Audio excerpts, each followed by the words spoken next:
The issue of immigration has overshadowed the economic plight of our community. And it has also overshadowed the implications of that economic plight when it comes to jobs, because even though last week we saw that Latinos dipped under the double digits for unemployment, we're still at 9.9% of unemployment. I'm really pleased to see so many familiar faces in the room, and also just to welcome new friends. As I said, we've got a really full program, and just to get us started a little bit, we're going to show a brief video about the Latino Policy Forum.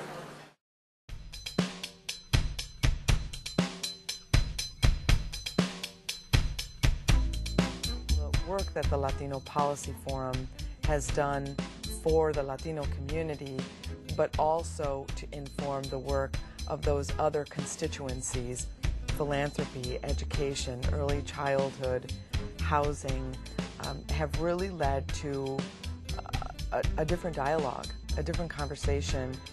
It takes a leadership role in educating and training and empowering our Latino nonprofits and Latino serving organizations so that they can do a better job serving the community. It takes that information and shares it with policymakers. Someone has to be there. Someone has to be there pushing that agenda forward.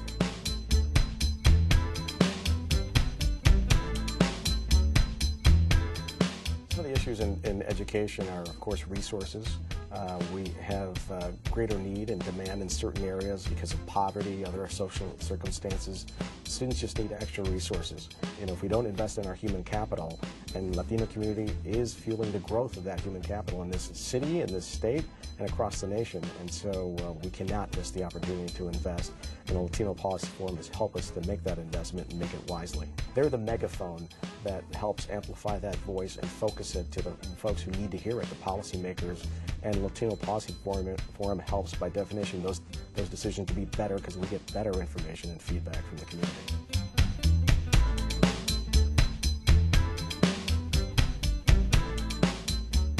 What some might have referred to as a recession or, a deluge or a flood was really a tsunami for nonprofits and low-income communities across this region. But housing issues and gaps in services and massive demographic shifts were already happening well before. What I think that the Latino Policy Forum has been able to do very successfully is to change the game by highlighting those issues, and also by shining a light as to how Latinos are disproportionately affected.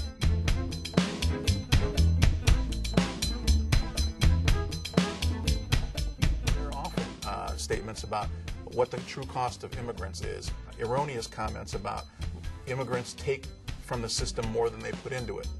Well, that's not true. Immigrants contribute more to the system, whether in state and local taxes, income taxes, sales taxes, than they take out.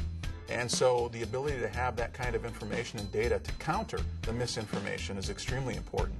And then when you look at how immigrants integrate into our community, you hear often, well, Latinos and other immigrants don't want to learn English. They don't want to become American. Yet we know from the work that the Latino Policy Forum does on immigrant integration that that's something that's extremely important to our community. We do want to integrate. We do want to be part of the fabric of this city, state, and country. So the work of the Latino Policy Forum helps dispel that myth that we are some others and we are always foreign and we're not part of this society in this state. It is also an organization that at the very grassroots is there in the community. It's not some ivory tower organization that is just putting out reports that are going to sit on a shelf. No, quite the opposite. It actually gets into the community and makes the reports a reality and takes that information and creates advocacy, change, and a positive impact in the community.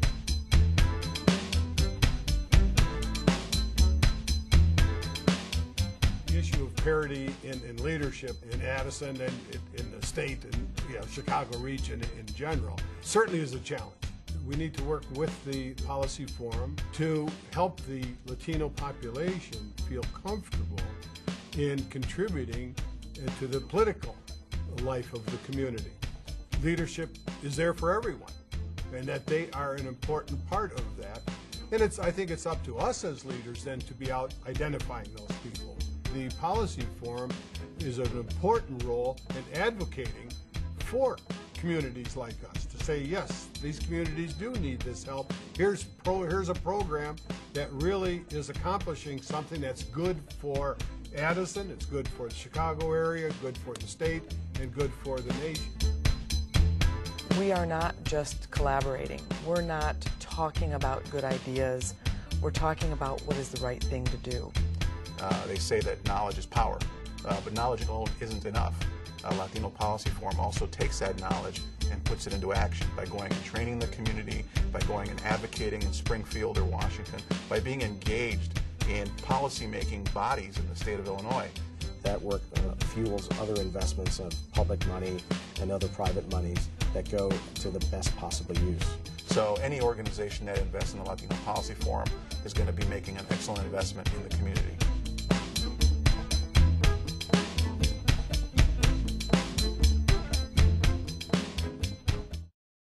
Good morning. I'd like to give thanks to Jesse Reese, Marty Castro, Sylvia Sykes, and Mayor Larry Hartwig, the leaders profiled in our video, for being so generous with their time and kind words about the work of our organization.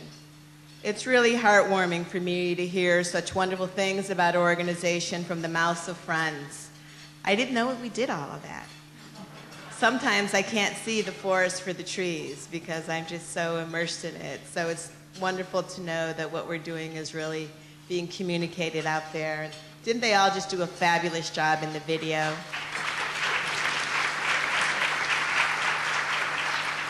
I'm so proud of what we've been able to accomplish since I stood here nearly 1 year ago today and spoke to many of you at our 2011 policy breakfast. As I said, we've got a very full agenda this morning, and like you, I'm so excited to hear from our speakers. But I'd like to spend just a few minutes highlighting our accomplishments of the past year.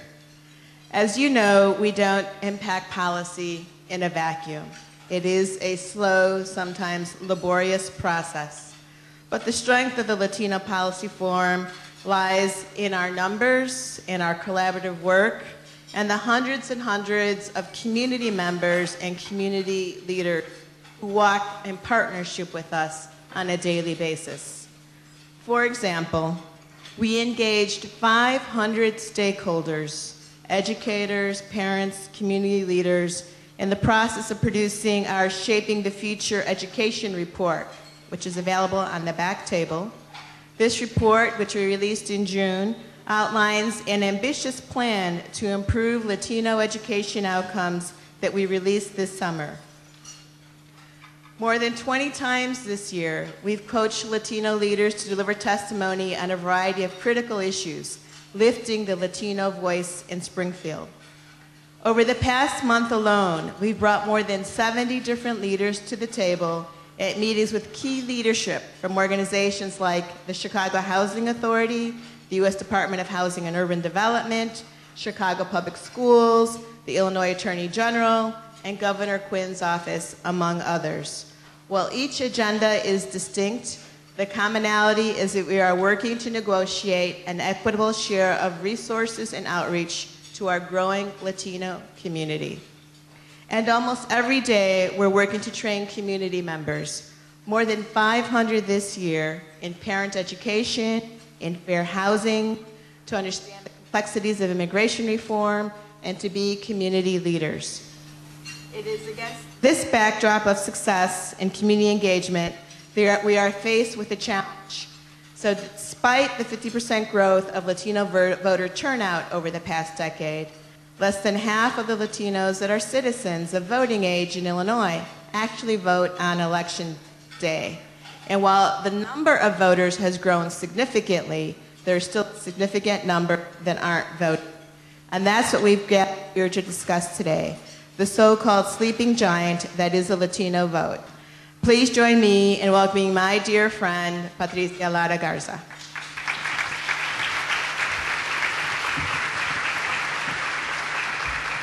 Thank you very much.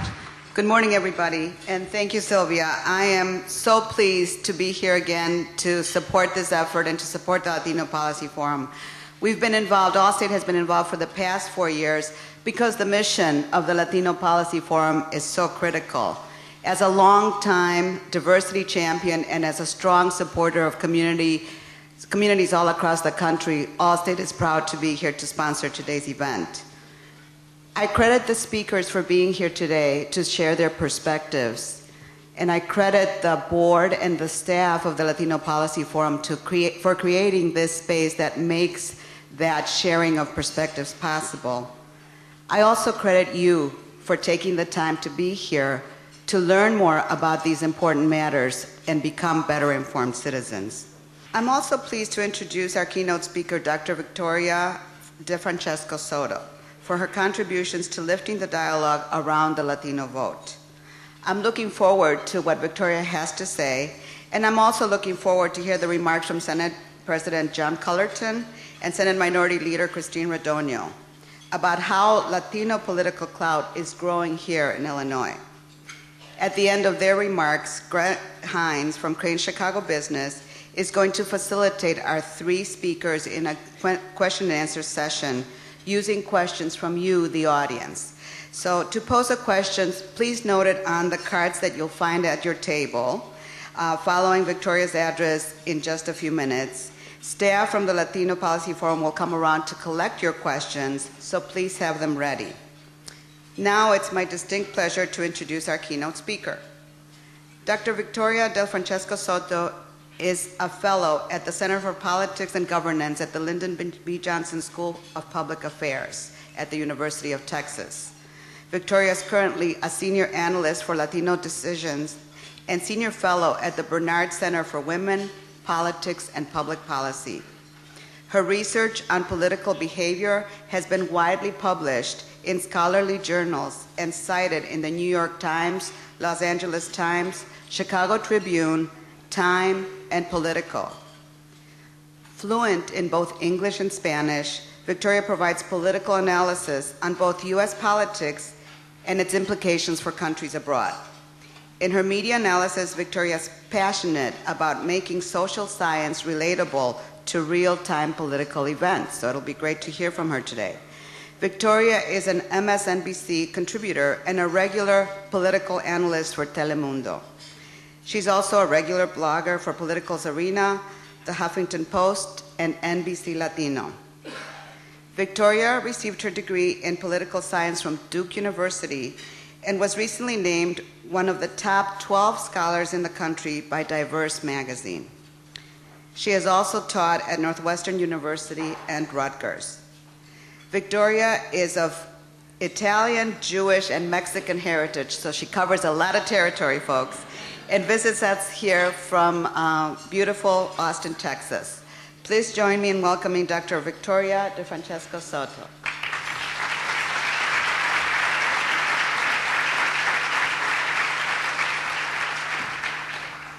It is so wonderful to be with you here today. I used to live in Chicago for a number of years, and actually just blocks from here. I used to live in the South Loop. So when Sylvia Puente, who I had met while living in Chicago, asked me to come up, I said, there's no way I'm going to say no. I'm coming. So as in my introduction, they talked about that now I'm in Texas. So think about that, going from living in the South Loop in Chicago to going down to Texas. You know, to say that there was just a tad bit of a culture shock is an understatement. But there were 2 things when I moved down to Texas that I thought, this is very much like Chicago. This is very much like Illinois.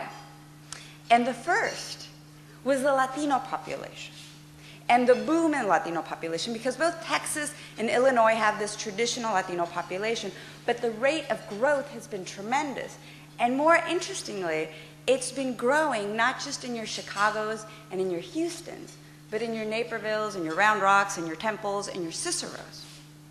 And the second similarity between Illinois and Texas, there is a second similarity, is that I can tell you with 99.9% certainty who both of these states will vote for in the 2012 election. You know, nationally, this race is in a dead heat. Just this morning, I pulled up the Real Clear Politics polling averages. So we have Barack Obama leading by 0.05 points. He's at 47.9% of the popular vote, while Romney is at 47.4%. For months, we have seen both candidates in a statistical dead heat. It's gotten a lot closer, and especially after the debate of last week. But interestingly enough, you can also tell in political science, we look at the polls, but another great gauge of the tightness of elections is ads and ad buys and how much money is being thrown into the ad wars. And every year you think that the ads can't get any more outrageous, but they do. But unless you or I go online and look up these crazy ads, we don't get to share in that political fun because we're non-swing staters. We don't get to see these ads. And the concerning part of this is that disincentivizes us because we are not in the Ohios, we're not in the Pennsylvanias, we're not in the Floridas. Of our 50 states, only about half a dozen matter. And when it comes to Latinos, you look at the population of Latinos. And the states with the highest Latino population rates, Texas, California, Illinois, Florida, and New York, only one of these states is a swing state, Florida. Now, I don't mean to say that Latinos are not going to matter in the election. We do have Latinos in Nevada. We do have Latinos in Florida, Colorado. Latinos are even going to matter in North Carolina, where they're only about 3% of the electorate, but because we know it's going to be such a tight race, that Latino turnout is going to be crucial to either Barack Obama or Mitt Romney. But altogether, all of the Latinos in the different swing states make up only 1/3 of the total Latino population.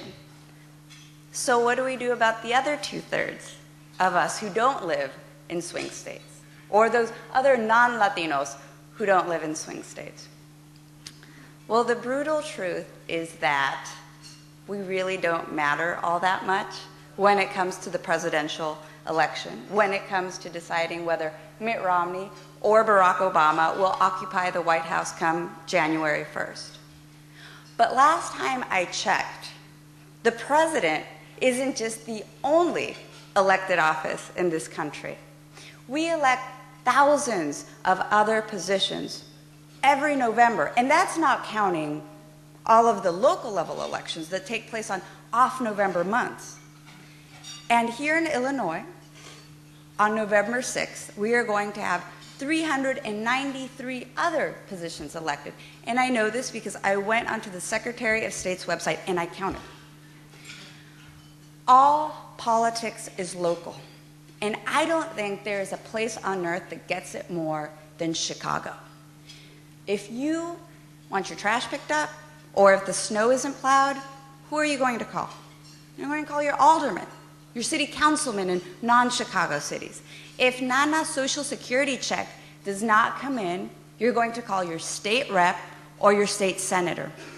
The White House and Washington are very far removed from our day-to-day. However, like many things in life, we tend to ignore what is closest to us. We become politically myopic. But we need to move away from this narrow view of politics, in that politics equates November and voting for the president, for two reasons. First of all, it's flat out wrong. It's only one small component of our political universe. And second, by having that type of focus, we're demobilizing those millions of others who aren't lucky enough to be in Ohio and Pennsylvania, Nevada, Colorado, or the other swing states. We also need to fix our myopia in another realm. We need to move away from narrowness when it comes to issues. If you were just to listen to the media, you would think that there is only one, and only one, issue that matters to Latinos: immigration. Now, that's wrong.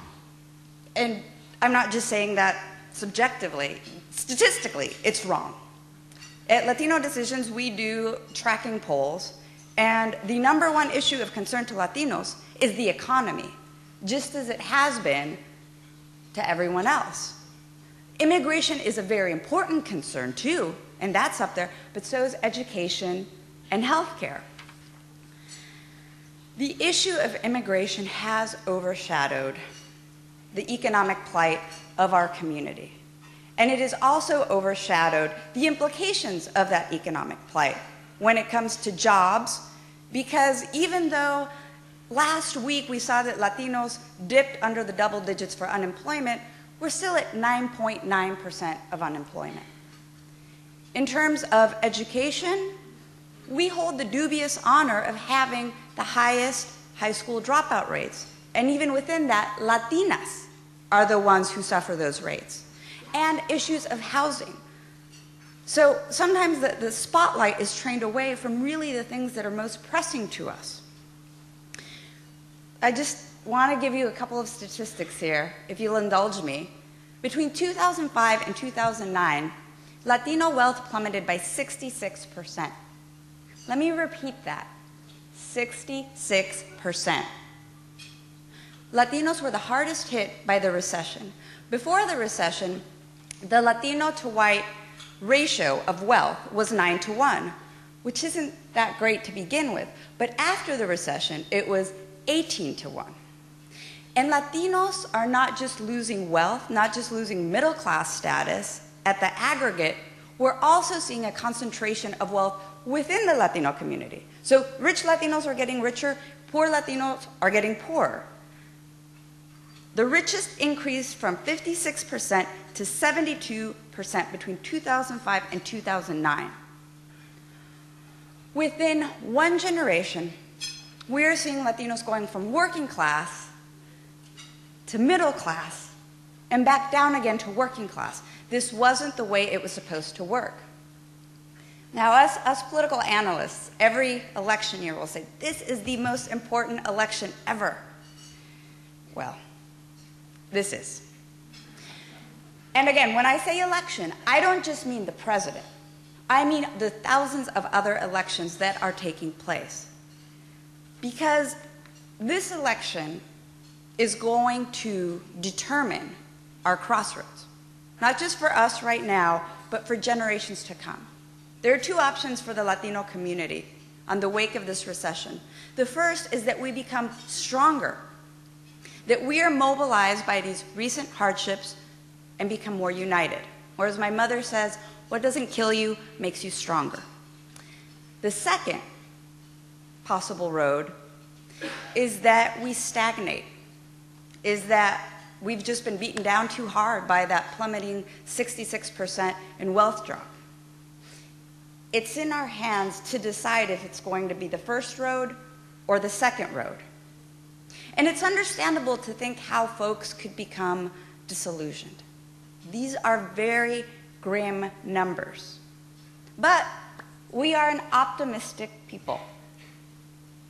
Earlier this year, the Pew Institute came out with a survey showing that 75% of Latinos still think that with hard work, you can succeed. Compare that to only about 50% of the general population. Latinos are not apathetic. And this is the silver lining to the economic plight and our concentration in non-swing states. The challenge now, because there is still a very big challenge in front of us, is how do we engage holistically? Voting is the linchpin of our democracy, and it's crucial, but not to the exclusion of other political actions. So in the thinking about the Latino community, we need to promote voting, we need to promote registration, but we also need to promote running for office. And when I say running for office, I mean from running for Congress to county clerk to running for your local PTA. We need to be both in the ballot booth, but also at the table where decisions are getting made. And it's not something that we put on the back burner. Well, let's wait until the Latino voting rates go up. And then we can focus on getting our voice heard at the table. Let's focus on that. No, it's not mutually exclusive. We have to work on both at the same time. Now, we're looking at increasing registration, voting, running for office, in political science terms, your direct forms of political participation. But we also need to beef up our indirect forms of political participation. Now, what do I mean by that? I mean writing a letter to the editor for your local newspaper and discussing an issue of importance to yourself, to the community, explaining. It's about teaching, informing. We need to inform community members about the laws and policies that affect them. If we don't inform, how can we expect people to vote? How can we expect people to participate? Participation also means really boring things, like testifying on budget committee meetings. It means opening up your wallet. It means talking to people, getting people to understand your cause and getting them involved. There's the direct form, and then there's the indirect form. Now, at my core, I'm a teacher, and I can never give a talk without giving homework. So my homework for this morning is, we all have these great little pamphlets here, but on page 9, and I circled them, where it says the accomplishments, I mean, this is what I'm going to use next time I teach direct versus indirect political participation. Here under the inform, you see the power of political participation indirectly, and then under influence and lead, the direct, because it takes both. And when it comes to understanding how both of these moving parts come together, the Latino Policy Forum gets it. It's about engaging at all levels, from the White House to the PTA. And it's about bringing the community together. We can't allow ourselves to get stuck in narrowness. As Sylvia earlier this morning said, that sometimes when you're working so hard and you've got your head down, you lose sight of the forest for the trees. Well, that's the same thing here that I'm asking you, is to not lose sight of the bigger picture. It's not about red states or blue states. It's not about one issue's broken or unbroken promise. It's about how Latinos factor into the greater American landscape and that horizon that we have before us. Thank you.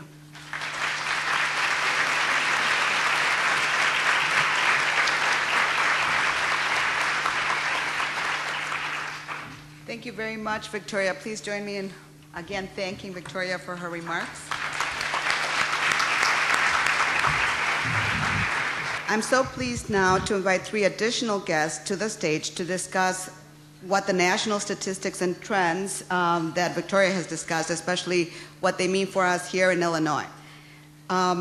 Greg Hines, there you go. Greg is an award-winning blogger, columnist, and political writer at Crain's Chicago Business and on its website, chicagobusiness.com. He is also has a connection with Northwestern University, as he is a graduate of the Medill School of Journalism. Greg covers local politics and government, whether it be City Hall, Springfield, or Washington, D.C. And he tells us that he really does like politicians, regardless of what they might think. Senate President John Cullerton currently represents Illinois' 6th District. In January of 2009, State Senator Cullerton was inaugurated to his first 2-year term as president of the Illinois Senate. Being elected by his colleagues to lead the Senate is the result of his 3+ decades of legislative service to the state of Illinois. As a lawmaker, President Cullerton has been a thought leader in the areas of vehicle safety, judicial reform, and education funding reform. Senate Minority Leader Christine Radogno is the first female caucus leader in General Assembly history. Leader Radogno has served in the Illinois Senate since 1997, and she currently represents the 41st District in Cook, DuPage, and Will counties. Leader Radogno is a sitting member on the Senate Executive Committee and is a leading state budget expert, having served as the budget negotiator for the Senate Republican Caucus and in 2011 was a key figure in the workers' compensation negotiations that led to the most significant reforms to the state system in decades. Please join me in welcoming this distinguished panel. So, Greg, we'll start with you.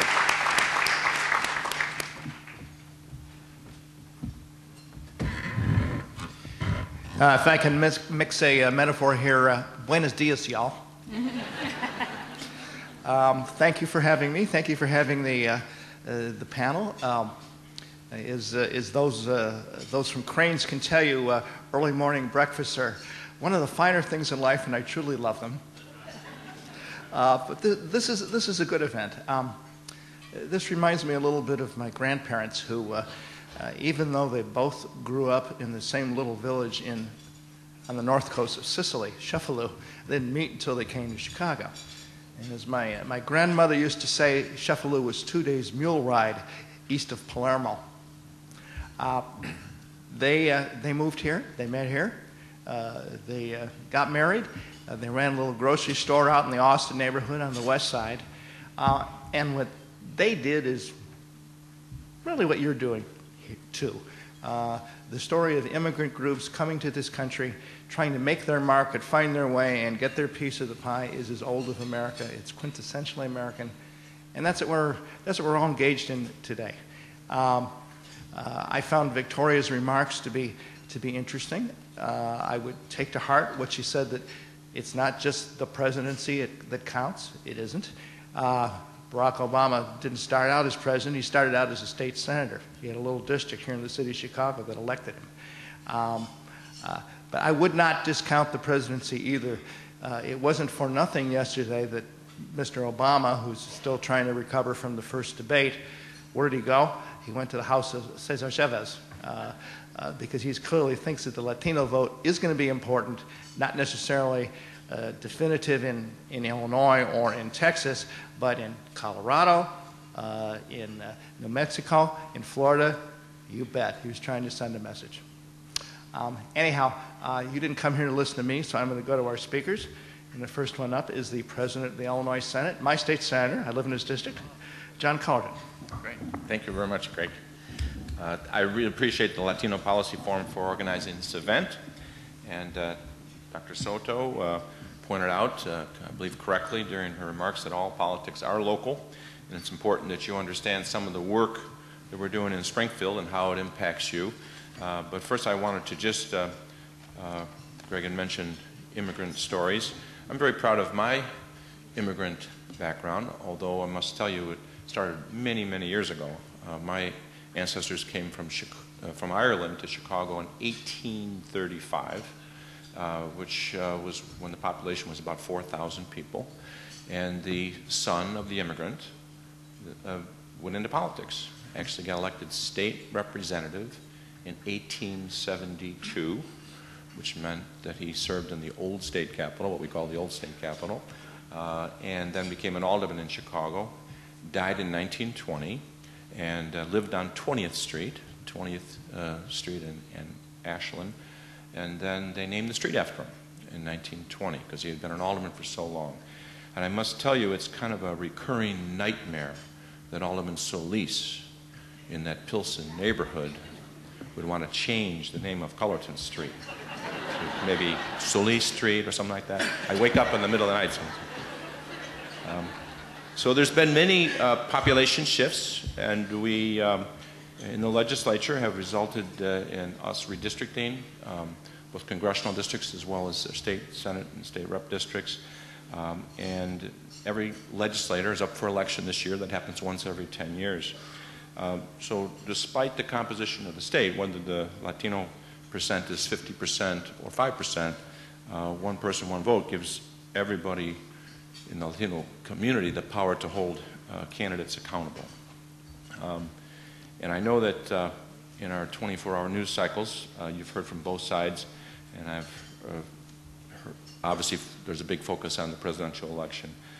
State government doesn't get the same kind of attention. And so I thought maybe we just talk about a little bit about what we've been doing in Springfield and what our caucus, the Democratic caucus, has stood for. We do hear, in my opinion, too much bad news about Illinois. We have our reputation has been harmed, but we should really not talk about what we're last in. We should talk about some of our accomplishments and some of the things that we have done that's positive. We are definitely an immigrant-friendly state.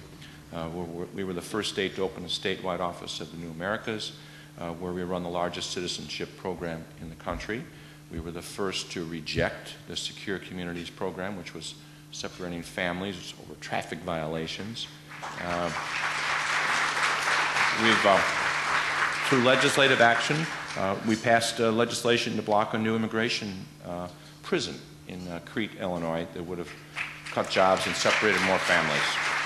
But there's other issues besides immigration, and I'd like to brag a little bit about our caucus. Senator Delgado, Willie Delgado, has worked tirelessly to reduce health disparities in our community. Senator Martinez, I learned how to pronounce her name, Iris Martinez, has worked with Speaker Madigan on policies to help people through the foreclosure process.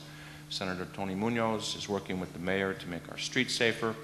And you should know that Senator Rodonio and I worked, when we first got elected, to pass the largest public works project at the time in the nation. Senator Sandoval, Marty Sandoval, as chairman of the Transportation Committee, played a big role in that effort to create that capital bill, which is still building roads and bridges and schools across the state and putting people to work. So I also, of course, was very happy. I don't sponsor too many bills myself, but I did choose to sponsor the Illinois DREAM Act, which was signed into law.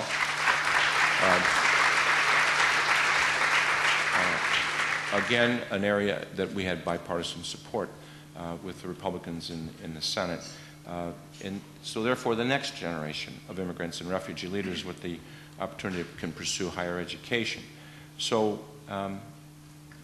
however, I should point out that there are some people who, in the legislature, who have tried to go backwards. So there's been a legislator who's pushed a bill to eliminate the DREAM Fund, but we stopped it. There's been a legislator who's filed legislation to say that the All Kids program shouldn't cover immigrants, but we stopped it. Another legislator filed a bill requiring you to show your birth certificate before you can run for office, but we stopped it. And when you read the stories about the increasing trend towards state voter ID laws across the country, you won't see Illinois mentioned because our caucus stopped that bill that would have brought it to Illinois, and that's dead in its tracks. So there's many other issues that I want to talk about. We'll do that during the question and answer period concerning education and our pension situation. But I did want to touch on the immigrant issues that we've talked about. We hope to continue to work with the Latino Policy Forum in working on these issues.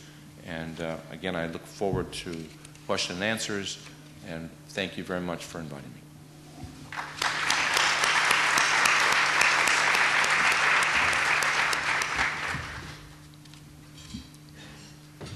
I'm going to stand up since I can't see half the room with the podium here. I appreciate the invitation to be here today and to participate with my Democratic counterpart on this panel this morning. I can't imagine a policymaker that wouldn't want to be in front of this audience. The dazzling demographics of this community are not unnoticed by anyone, marketing, trend watchers, and politicians alike. Latinos, and it's already been noted, are the fastest growing of any ethnic segment, expected to grow by 167% from 2010 until 2050. Even if immigration stopped altogether, it would still be the fastest growing segment of the population. And that's good for our country because, frankly, we need population growth in order to encourage economic growth. So just as marketers are vying for Latino attention, so are politicians, and that's good for this community. Again, the demographics are pretty impressive. Every month, 500,000 Latinos turn 18 years old. The Latino vote is expected to increase by 4 to 5 million every year for the next 6 to 8 years, and then level off at a growth level of 3.5 million for the next 10 years. And what those statistics tell us is that the Latinos should have and can have a significant voice on significant and frankly sometimes very difficult issues that are facing our country and our state. So what are the barriers to Latinos having that kind of influence that they deserve? As I thought about it, I see two barriers. The first barrier is personal, and I think every group struggles with this. How do we engage our friends, our neighbors, our children to help them understand the importance of voting, the importance of participating in democracy, of being informed? As Dr. Soto mentioned, the soft ways to participate as well. Democracy is not a spectator sport. That's an old line, but it's very true. Democracies are not destined to succeed. They can fail, and we have to make sure that it doesn't fail by engaging people that we know individually. The second barrier, however, to full Latino participation, I think, is an institutional impediment, and that, quite frankly, is the map. Dr. Soto talked some about non-competitive states. We have non-competitive districts in this state, which is a disincentive to participation. Now, Republicans argued hard for a map that would have improved Latino representation. That map was not adopted.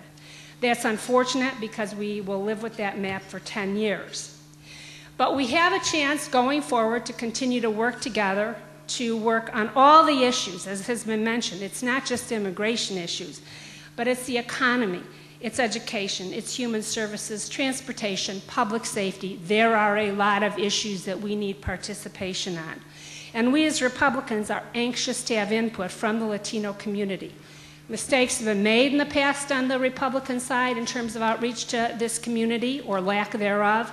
I'm here to tell you that, speaking for myself and the new leadership in the Republican Party, we need to change that, and we look forward to continuing to work with you on the map the next time around. But in the meantime, all of the other opportunities that we have to advance issues that are important to everyone in this room. Thank you.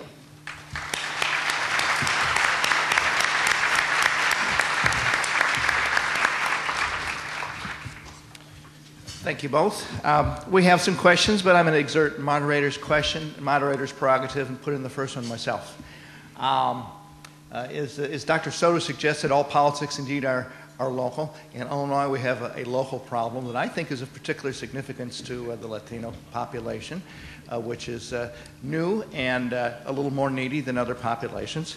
That is the state pension situation, in which pension payments on everybody on all sides, union, labor, Democrat, Republican, admit that there's a problem, that there's a demand on money and not enough resources to pay for the demand. The pensions right now are eating up the state budget.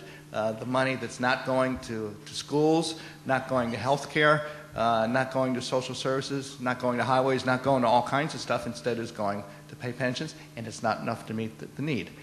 Yet, the General Assembly so far has not been able to pass anything.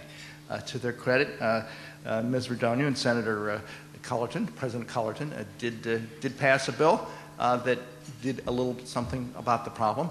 It stalled in the Senate, and then later the agreement they had over the bill fell apart. Now they're saying they're going to get together in January and do something. Maybe they will, maybe they won't. So Senator Redonia, then Senator Cullerton, tell us what's going on. What's the problem? Why can't you guys get this one done? First of all, I'd like to thank you very much for raising that issue, Greg. Especially the Latino Policy Forum is not just focused on immigration. Obviously, education, housing is obviously very critical, and I wanted to touch on this during this period. The education funding, early childhood education, for example, is a perfect example. Something that invests in early childhood education has provided access to preschool programs for thousands of youth, and yet because of in part, the pension crowding out problem, we've had to cut early childhood education in this last budget. In fact, the budget that we had to vote on, unfortunately, cut $25 million out of early childhood education, and we are hoping to go back to Springfield and in a supplemental to add that money back. The pension crisis is serious, and it should be something that everybody in this room should care about. We have had bipartisan talks. Let's put it this way. We have to have bipartisan talks. You can't do it with one party. There's plenty of people in both of our caucuses that will vote no on pension reform. Okay? So we have to do it together. As Greg pointed out, Senator Rodonio and I did pass a bill together. 16 Democrats, 14 Republicans. You need 30 votes to pass a bill dealing with the General Assembly pension fund as well as all of the state employees. It's a small little bill that saved $30 billion in the next 30 years to the state. It did not fail in the House. It passed the Senate. There's been one vote on pension reform in Springfield. It passed. It's pending over in the House. So we are looking forward to, at least I am, going back to Springfield after the election, sitting down with our Republican counterparts and seeing if we can come up with a solution. Yeah, with respect to pension reform, I think the good news is everyone does agree it's a problem. That's a step forward from where we were a few years ago. The other good news is because everyone recognizes it's a problem, a lot of good discussion and work has been done on the issue. There are a lot of pieces on the table that could come together to form a solution. So that's, and one of the scenarios was passed, in fact, by the Senate. It was not called in the House for a vote. One of the sticking points is if we apply that same scenario to all systems, what happens to the other piece that the Speaker wanted to add, and that is a shift onto local property taxpayers of the cost of the teacher pension system, which the state currently pays. That is a big sticking point, a really big one, and there are a number of policy issues around it. I'm looking forward to going back and trying to resolve that. Obviously, if we have bipartisan support, we need bipartisan input, not a take it or leave it scenario, which is what we have on the table right now with respect to the cost shift. So I'm confident we will continue these discussions and come together. We have to for the sake of the state. Do either of you or both of you or neither of you think something's going to pass in January? I hope something passes in January, but frankly, I hope it does not pass in the lame duck session. That is the wrong way to do business. You don't pass major issues when you have many lame ducks. That's how the income tax increase was passed. It's wrong. We can come together on a solution with the people that were elected to create and pass the solution. So I hope we do it in January, but I hope we do it after January 9th. John? Well, I'd like to pass a bill as quickly as possible. And I'm not offended by the concept of spending time the first week of January with the existing legislators who've been elected to see if we can pass a bill as soon as possible. If we don't have an agreement because we don't want to have lame ducks vote, then I guess we'd have to wait until people are sworn in and we make it one of our first priorities. I'm not offended to do it either way. The main thing is to have an agreement, to get enough votes in a bipartisan way. And there's no take it or leave it positions when you need a bipartisan agreement. You're not in a position to say that's a non-starter or something's off the table. So I'm optimistic only because we have to do it. This is a generational vote. This is something which will last and protect the interests of the people in the state for 30, 40 years. And that's why it's so important. It's so obvious for anybody who knows much about state finances, and that's why it's so critical. So I'm very optimistic. Senator Rodonio mentioned redistricting remap in her remarks, and we have a question about that. What type of reforms on redistricting or otherwise would allow for greater Latino representation in the Illinois General Assembly? Well, we do have a system where the redistricting is done by legislation. So you have to pass a bill, which we did in not just the General Assembly but also the Congress. Those, of course, as they always are, were challenged, and in both cases, in panels of judges that include Republicans and Democrats, they upheld the maps that were passed, and it does indeed expand the representation of Latinos in the General Assembly. I think it's also very important, as Dr. Soto pointed out, it's not just, you know, the northwest side or the southwest side of Chicago where there's been this increase in growth in Latino population. It's Elgin, it's Aurora, it's Decatur. And so the influence of Latinos all over the state is grown. It's a greater population than the African American population. And so I believe personally that the process that was done in an open fashion. We had input from folks. It was challenged. The courts found it to be constitutional. I can particularly tell you that the process by which we passed the congressional maps was a tremendous improvement over what had happened 10 years ago. 10 or 11 years ago, the incumbents all got together, except for one, because we lost one of the seats to the census, and they cut a deal. And they asked us to ratify it.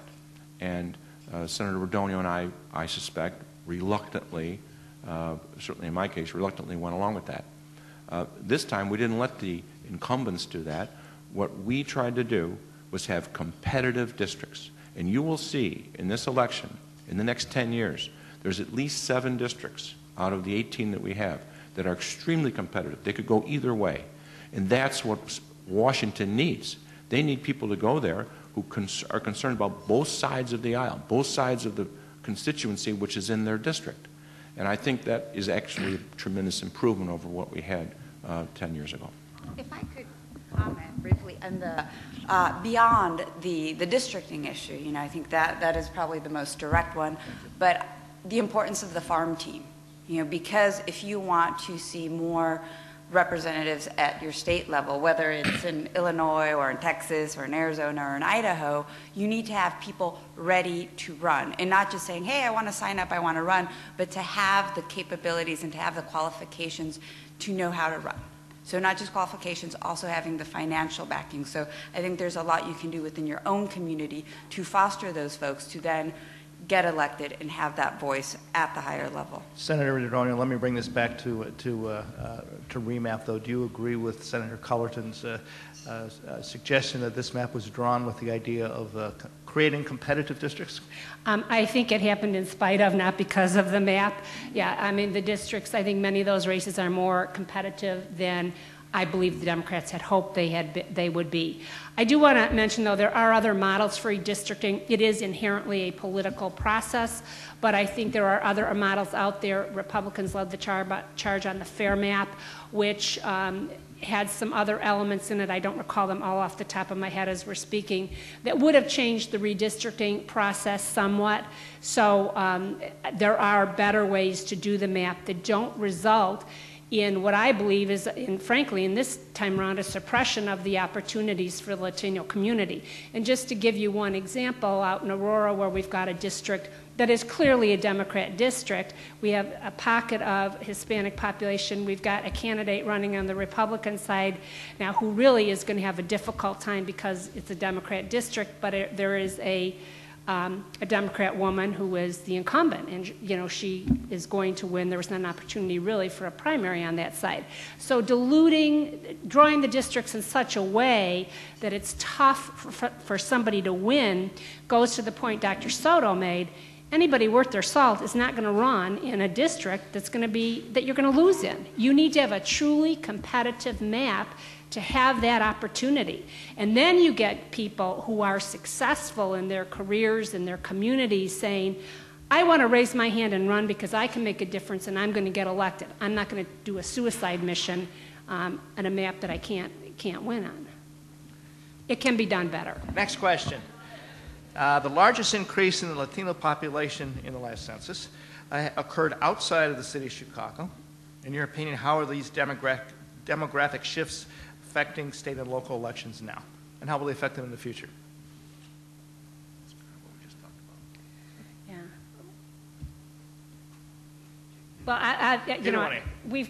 Well, we've talked about it a little bit. I mean, people want opportunities to run, to win, to be successful. So when we're drawing, whether it's aldermanic districts or county board districts, whatever they are, that plays into the opportunity. To the extent people are moving around, obviously districts change and opportunities change. So I think we'll continue to see, more Latinos running where there are pockets. I just hope we have legitimate opportunities for them to win. At the broad level, what you're going to see is a need for more coalitional politics, because as you leave those dense population centers of inner city Chicago, for example, you're not going to have a district with 70% Latino. Maybe one day it will be that, but you're going to have maybe 30% Latino, and you're going to have to form coalitions ad hoc with folks in your community. So I think in the short term we're going to see a lot more of that. We have time for one more question. This one comes from me. One of the wonderful things about coming to America is you may not have papers and you may not be able to vote for a while, but gosh darn it, you get to pay taxes right away from the first day you get here. We have this wonderful temporary income tax here in Illinois. In theory, it starts going away in a year or so. The next gubernatorial election, I think, in large part will focus on do we extend that tax or not. But since we have the two heads of the state senate here, Greg, you just said in theory it goes away, and it's temporary. In theory, if it's not extended. No. If it's Greg, not extended. Greg, it doesn't go away in theory. It goes away by operation of law. Okay. So let's make this clear. In order to have the income tax be extended beyond January 1st, 2015, you have to vote for a law to extend it. And what's your position on that? We are going to have a big referendum on that a few months before that. We're going to have an election for governor. The governor's election, just like a long time ago, there was a governor's election over the same issue between a guy named Edgar and Hardigan, will be about whether we're going to be able to extend that or not. And that person who wins that election is then going to be right a few months away from giving a budget address, and they're going to tell us, the referendum that's going to be had by that election will tell us what we should do. But make no mistake about it, the income tax goes away by operation of law on January 1st from 5% to 3.75% and a corresponding reduction in the corporate tax. And I don't believe, I'm not for any changes before that. So is it your position that you will follow the mandate of the voters as expressed in the next gubernatorial election? If they vote for a candidate who says extend it, you'll extend it. If they vote for a candidate who says not, you won't. The decision to extend it at a different rate or to extend it at all could not be done without the approval of a governor. And we won't know who that governor is until after that election. That's why that election is so important, and we will see what the results of the election are, and we will then ask our new governor or existing governor, whoever wins, what do you want to do? And that's when we'll take that direction. So are you binding yourself or not? I just told you, no matter what I want to do, you could not pass a new law without having the approval of the governor. That's why I'm giving you a direct, clear answer and correcting your premise that it's kind of like a theoretical tax going away. It goes away by operation of law. Let's hear from Senator Radogno. Well, I agree that by operation of law it goes away. However, our mission is much bigger than, we look at the letter of the law. But the question we'll be faced with is whether or not it can go away and we can retain any sort of continuity of services. Unfortunately, I think right now we're on a path that makes that unlikely. I have not voted for any of the recent budgets that have put us on that path, but the fact that we haven't solved the pension problem, the fact that we haven't been able to reorganize some of the larger service delivery areas of the state to save money will make it very difficult for that thing to go away, as by the letter of the law it says it should. I will continue certainly to argue for a path that allows it to sunset, because I think as a state we will be far better off if that does sunset. But we'll have to see how things develop over the next couple of years. Nothing like certainty to start out your day. Thank you both. And my portion is done.